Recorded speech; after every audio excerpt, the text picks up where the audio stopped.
going on, everybody? I'm Spencer Tillis. And I'm Trayvon Miles. And this, of course, is the Delmarva Sports Insider. Coming up in just a bit in today's episode, basketball season is back in full swing here on the shore as Cape was at home taking on Caesar Rodney. We're going to have those highlights in just a minute. That's right. And in girls action, Decatur looking to make a statement last night with one of the Seahawks going for a career high. Stick around to see exactly who that was. Plus, some of the Bayside best got a chance to suit it up for one final time this afternoon in the annual Senior All-Star Game. We'll show you how the South was doing, and we'll just say they're ready to move on to some basketball season. But we got to start off with some hoops going on today. A lot of really good games going on all across the shore this week. And I tell you what, with it being in full swing, it's an opportunity to kind of see some of those big matchups early on in the season. You think normally you'd have to kind of maybe some cupcakes early on. Well, not here. We had a lot of good matchups, including one going on actually earlier this week on Thursday over at the Ridge, as North Carolina was taking on Kent County, and the Trojans making moves early on. Marquand Green, the no-look pass to Shamar Turner. He is a cooker and hits that one in rhythm. Team high 28 for Turner. Green, another helper, this time to this guy, Manny Camper. Maybe heard of him. He's pretty good. Reigning player of the year. Hits the jumper. Road team up, but the Bulldogs would go on a run. David Bailey Jr., yes, that kid from football, pretty good at basketball as well. 33 points for the junior on the night. North Carolina in it, but Kent County would find a way to pull this thing out. Camper with a steal at midcourt. Finishes with some authority at the other end as Kent County goes on to get the win 74-63 the final. And Kent County needed this. I mean, it was only the second game of the year, but they needed a shot in the arm after losing to Wahi in that opener in the season. And pretty interesting season so far already for the North. We're 1 week in. North Carolina, a lot of people thought would have an opportunity to make some noise this year. They're sitting at 0-2. 0-2, including a home loss to a pretty good team up there in the North. Not good news for the Dogs.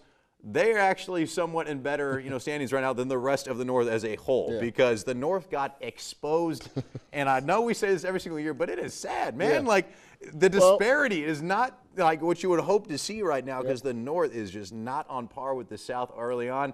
Still got some hope. Kent County was the one team people were looking at. Maybe they could mix it up. They lost to Wahi. Wahi, a lot of people don't even have in the top 5 here in the South. So not even me. It'll be interesting to see what happens here moving forward. Yeah, I'll tell you what. Kent County is one of those teams where you think they may be one of the best teams in the North. They're stuck in 1A.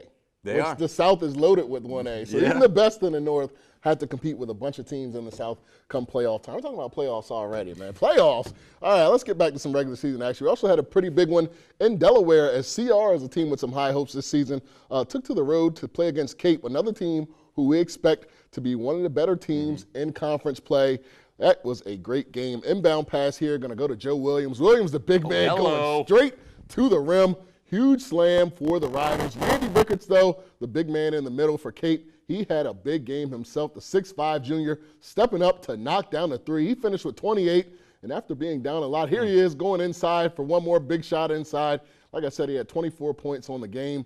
Nair Wills is going to get a jumper to go for CR. They cut it to 10 and thought they had a chance, but the Vikings held them down in the second half.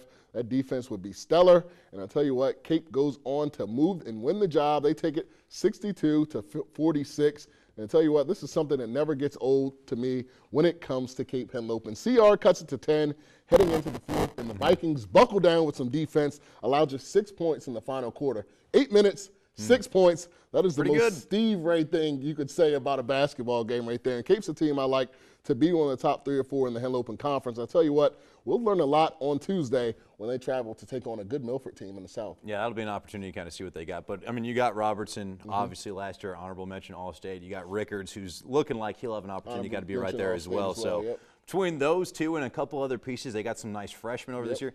That's going to be a running theme, by the way, this year across both the Bayside and Henlopen. There are a lot of really good freshmen. They're going to have some impact, including one that was actually over at Stephen Decatur, as their boys basketball team had their perfect start to the season on the line this week, taking on Colonel Richardson. And speaking of freshmen, that meant the debut of DSI legend Deontay Dickerson, making it happen right there. Goes to the hole for 2+, the foul, team high 16 for him. But the Seahawks quickly took this thing over. Jerron Johnson, the steal. He goes the other way for the layup right there. Doesn't quite fall in, but the big fella has his back. Kaveh Aluma right there. Then goes to the step through, little contact. Not going to stop him. Shortly after that, 3-ball off the mark, and then he gets the putback for 2 more. The Colonels trying to hang in this thing. Good ball movement finds DeAndre Batson on the backdoor cut. He's able to score, but Decatur ended up pulling away. Gary Burdell. Whoa. When did you add this, young fella? Been hitting the calf raisers, 6 sets of 15, paying off big time at the Y. Man. Decatur wins big, 78-46 your final. How about North Dorchester at home on Thursday, facing off against Kent Island? Bucks rolling here in the first half. Inbound goes to Carl Bowie.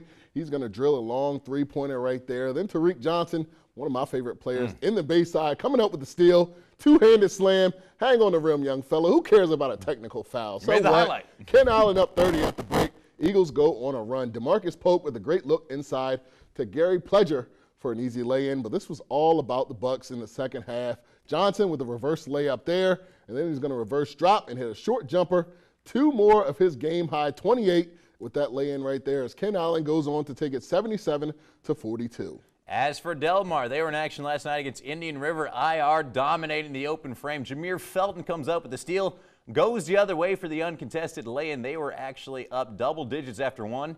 The Cats made a run in the second, though. The pass underneath finds Deontay Trader, and the 8th grader getting the start and making it happen, gets the score. Then shortly after that, Destin Ryder, also pretty good at football, not bad at basketball. Euro step right there, kisses it off the glass. Deficit down to just 4 in the 4th, but IR puts it away. It's the old-fashioned miss, like 4 layups, grab a rebound, run out to a 3, and then let Orion Morris put the final nail in the coffin with a 3-ball. Pretty normal play. Indians take it 45-38 the final. Pocomoke in the house that Dave Bird built, facing off against Wahi. Indians on the attack. Young Jaden Baker with a strong take to the hoop there. Gets the bucket. Wahi up 10 at the break. Second half gets real for the young fellas. Ball movement finds Kwame Atkins, and he is going to drill the long ball shortly after that. Hard to stop this guy in transition. Tyrone Matthews transition with game high 29.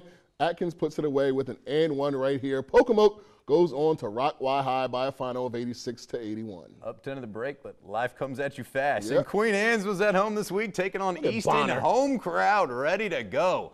And they got to see a show early on. 3-ball. Charles Heinsohn, give me all of those. Bottom of the net. Warriors, though, would go on a run in a hurry. Shane Potts, well, he's going to find a little room here. Lets it fly, and I'm not sure about the form, but it's good for 3 points nevertheless. Then McQueel Thompson gets one to drop as well. Road team up 3 at halftime.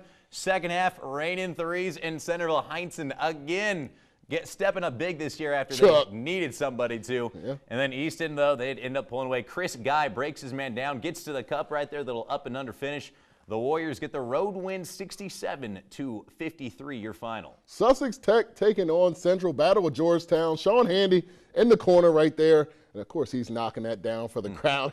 Got to show the crowd off a little bit. Offensive rebound right here inside for Tech off a miss, but a great offensive rebound. And I said nice pass inside as well to Cam Williams for 2 more points as they are hype a little bit right there. Central going to answer, though. Devin Reynolds going to miss the layup right there. Sean Handy, again, going to finish with another putback, but Tech going to have the last laugh. These guys only had 0 wins all last year, already have 2 in their first 3 games. That's right. They got it. They got that guy back, didn't they? 65-62 Tech over Central. As for Mardella, they were taking on Parkside yesterday. The Rams on the attack. That's Tony Badger to the rack for 2 plus the foul. Shortly after that, Badger again. The Honey Badger takes what the Honey Badger wants on the finish. Rams up big. The Warriors not giving in just yet. That's Colby Stanford. That is a good-looking move. Gets to the rim right there. Finishes with the right. But this thing was all about Parkside. Niall Oji, the running theme today so far has been football players making it happen in basketball right there. Goes all the way in with the right hand and the and one finish. Parkside gets the win, and why'd they do them boys like that? 100-37 the final. Gotta keep it 100, baby. Lake Forest taking on Seaford last night. Early on, Spartans pushing. Cam Lewis comes up with the steal, takes it all the way. The big man showing off his skills. Later on, pump faking, going left, and laying it up. He had a team-high 21 in this game. Blue Jays still got one of those sophomores still killing the game. Now a senior, Andres Jones, up and under for a great score there. He also had 21. The Spartans found a way to pull through, though. Jason Vasquez going to sneak inside for a score there. And then Kobe Mumford underneath. A great pass there by Vasquez as Lake Forest takes it 62-49 the final. All right, well, it is going to be time for our first commercial break, but coming up next, it's time to give everyone out there some bulletin board material. Keep it right here. Our power rankings are on the way. This is Coach Dave Byer, head coach of Parkside High School. You're watching Delmarva Sports Insider.